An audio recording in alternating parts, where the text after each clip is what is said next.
Greetings mortals, and welcome to episode 10 of Crash Bandicoot.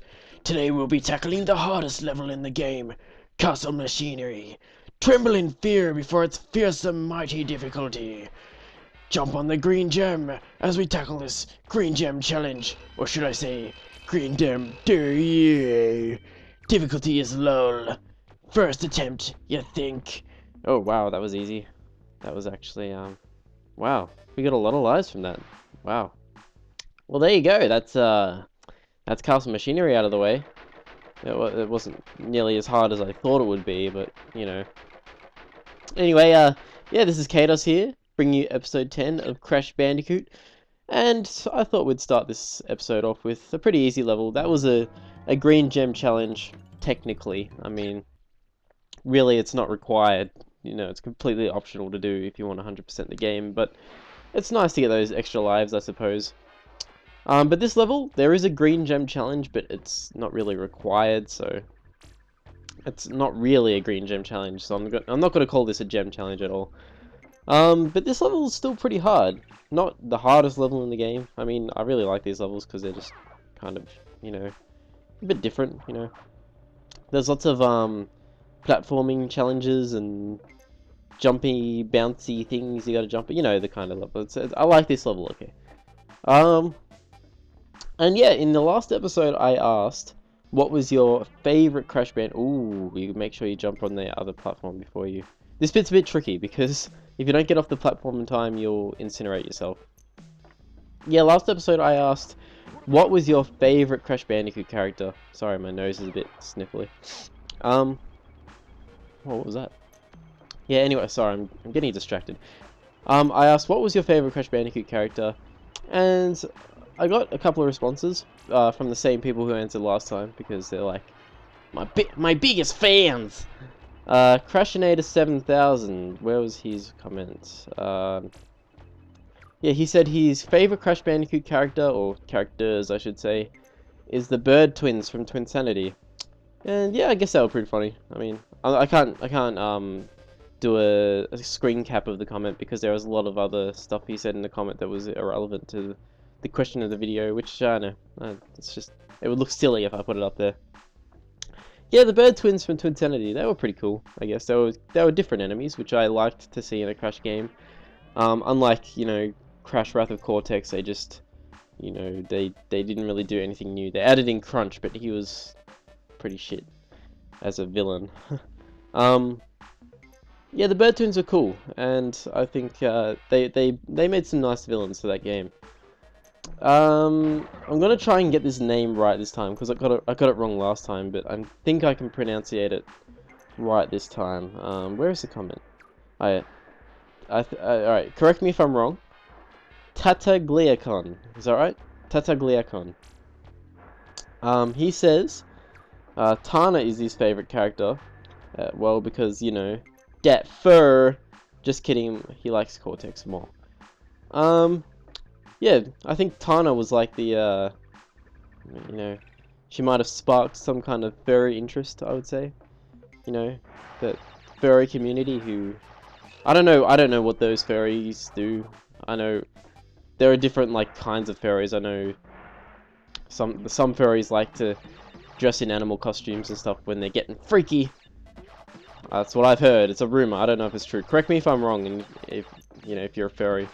I'm not going to judge you. But I heard most furries just like, just get together and dress like animals, really. They don't do anything really sexually freaky.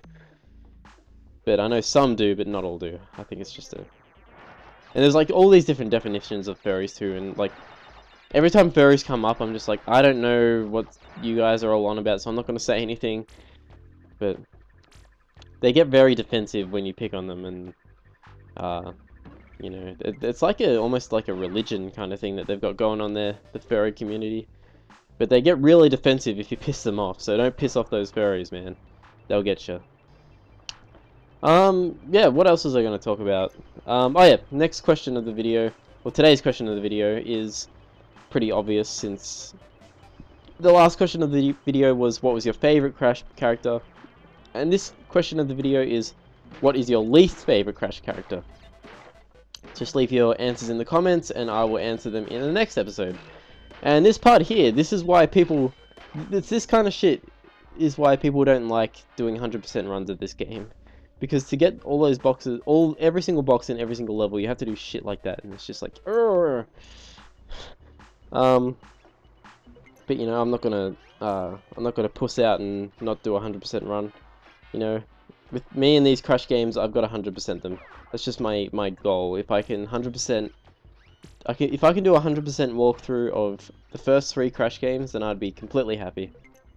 I mean, I've still got to go back and do. I still have to finish Crash 3, which I promise I will go back and finish as soon as I finish this game. And I'm hoping once I get all the Crash games done, I'm gonna have or the first 3 Crash games, I should say. I'm gonna have like a playlist of all the Crash games I've done, because they're like the Crash Bandicoot videos on my channel are like my works of art kind of thing. I know that's a big statement there, but I take the Crash Bandicoot videos on my channel very seriously.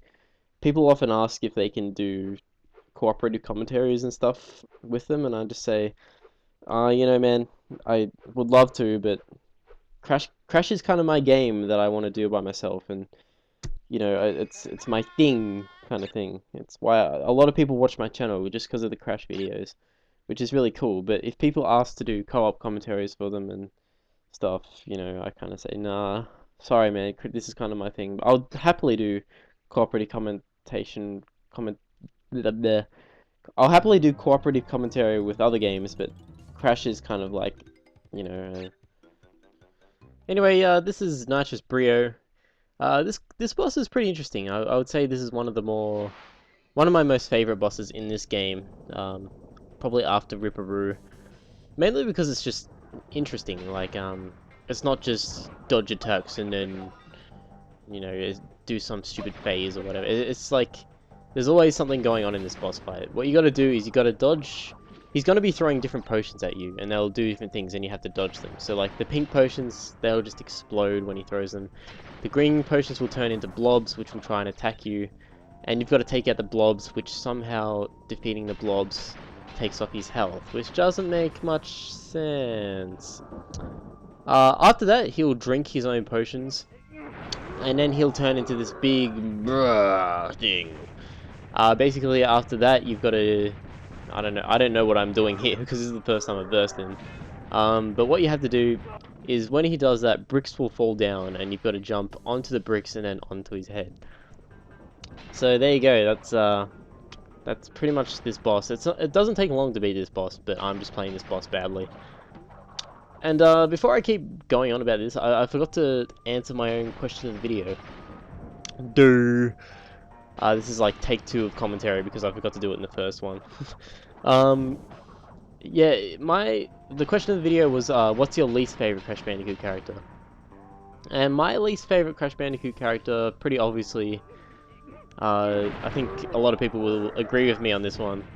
My least favorite Crash Bandicoot character is by far Coco.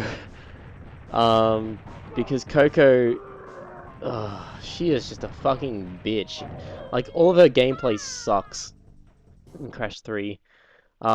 She's just a nag. She's just a naggy old bitch.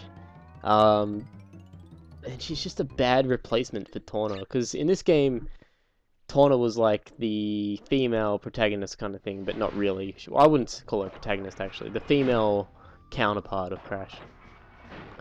And the reason she was replaced in Crash 2 was because Torna had 2 big boobies or something like that, or she was sexually, I don't know, I don't fucking know. It was ridiculous. So they replaced her with Coco, made her Crash's sister instead of love interest, because love interests are inappropriate for children. Which I never understand. Like, I can never understand why that is logical. So they made Coco his sister, and she's just a big naggy bitch. Yeah, she... Like, what is wrong with having Tawna in games like this? Like, it's not like kids are gonna go out and say, "Ooh, I expect all girls to look like this with the big boobies and stuff," and I have to have a girlfriend like this and stuff. It's like, that's not gonna happen. Like, fucking hell, grow up, game designers, or I don't know whose fault it is. Angry mothers. Yeah, grow up, angry mothers. That reminds me, I'm gonna be uploading a rant soon. I've never done a rant video before, but this is gonna be a first. It's gonna be directed towards those kind of people who make a big fuss over video games for nothing. So it should be pretty fun. I might start that today actually, just because I'm in a ranty mood. There's another rant I wanted to do in this video. I'm not sure if I'm gonna have time, but I'm just, you know, I'll see if I can get through it. I fucking hate it when people enter my personal space, like my bedroom, and touch my personal belongings without me knowing, like without my permission. Like, it really annoys me. Like, I've had countless times when I've caught people entering my room, just playing around with my shit, and just disrespecting it, like not being careful with it, and just treating everything that I own with disrespect. Like, my guitars, for example, are my most personal and valuable belongings. One of my guitars has broken twice on the neck. It's very, very fragile. The slight touch could break it. So I've got to be really careful with that thing. But people just come into my room and they could easily just knock it over and say, "Oh, whoops, not my problem." And I mean, it's like, I wouldn't come into your room and just, I don't know, tip everything upside down and just take things out and throw it all around the place. Like, there are boundaries. Like, if I trust you with my shit, and I know you very well, like, for example, my girlfriend, I trust her with everything. I'll trust her with my life. If she comes into my room and picks a video game out and plays it or something, I'll be completely fine with it, because there are, like, in contrast, if say one of my sister's friends comes over or something and comes in my room and starts playing with my shit, then I'll be fucking mad. And I mean, it's different if I bring something out with me, in probably like a 3DS or something, and I expect people to pick it up and go, "Ooh," and play it and stuff, because I'm taking it out with me. I expect that shit to happen. Like, I'm risking it being broken or stolen or touched or anything. But I wanted to get into that a bit deeper, but I'm not going to have time in this video. But I'm just really pissed off and mad about it. And I know I would keep the bullshit stories to a minimum, I promised you guys, but I think I just needed to let this out, because it just makes me mad when people invade my personal space. Like, my room is like my realm, and where I keep all my personal belongings. But enough about that. Next episode it'll be the second last episode, so we'll just be tying up some loose ends, getting some of the gems we missed, and then we'll call this an episode right here. This has been your host Kados, and I'll see you sexy motherfuckers in episode 11. Bye!